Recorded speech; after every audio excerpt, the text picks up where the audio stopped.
சங்ககிரி. அங்கே காந்தலட்சுமி என்பவர் பல ஆண்டுகளாக பஞ்சாயத்து தலைவராக இருந்தாள். அவர் கிராம மக்களுக்கு மிகவும் பிடித்தமானவள். காரணம், அவர் அடிக்கடி மக்களுக்கு உதவிகள் செய்வது போல் நடிப்பாள், கிராம வளர்ச்சி திட்டங்களை முன்னெடுப்பாள். மழை நீர் சேகரிப்பு திட்டம், புதிய சாலை போடுவது, அரசு நலத்திட்டங்களை மக்களுக்கு சரியாக கொண்டு சேர்ப்பது என எல்லாவற்றிலும் அவளே முன்னிற்பாள். ஆனால் மக்கள் அவளின் கணவன் கெட்ட குணம் மக்கள் அறியவில்லை, நல்லவள் வேஷத்தில் நடித்துக் கொண்டு இருந்தாள். அவள் சொன்னால் எதுவும் நடக்கும் என்று நம்பினர். ஆனால் காந்தலட்சுமியின் உண்மையான முகம் யாருக்கும் தெரியாது. அவள் பஞ்சாயத் பணத்தை திருடி அதன் மூலம்தான் நல்லவள் வேஷத்தை போட்டுக் கொண்டிருந்தாள்.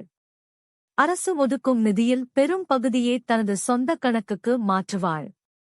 மீதி பணத்தில்தான் அரைகுறையாக திட்டங்களை நிறைவேற்றுவாள். உதாரணமாக, கிராமத்தில் குடிநீர் வசதி செய்வதற்காக ஒரு பெரிய தொகையை அரசு ஒதுக்கியது.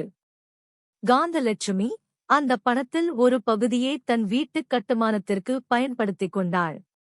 மீதி பணத்தில் சில பைப் இணைப்புகளை மட்டும் கொடுத்தாள்.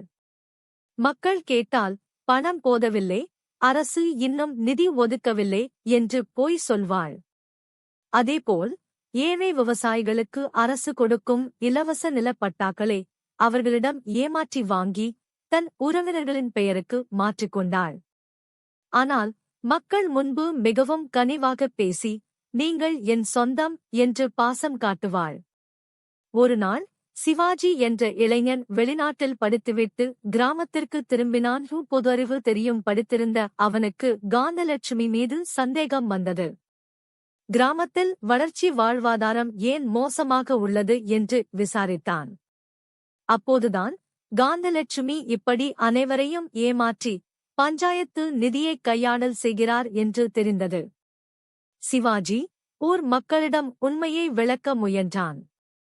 நமது ஊர் பணத்தை திருடி தின்றுவிட்டு ஊர் மக்களிடம் நல்லவள் போல் நடிக்கிறார்கள், கணவனும் மனைவியும் யூர் என்று அவர் சொன்னபோது யாரும் நம்பவில்லை.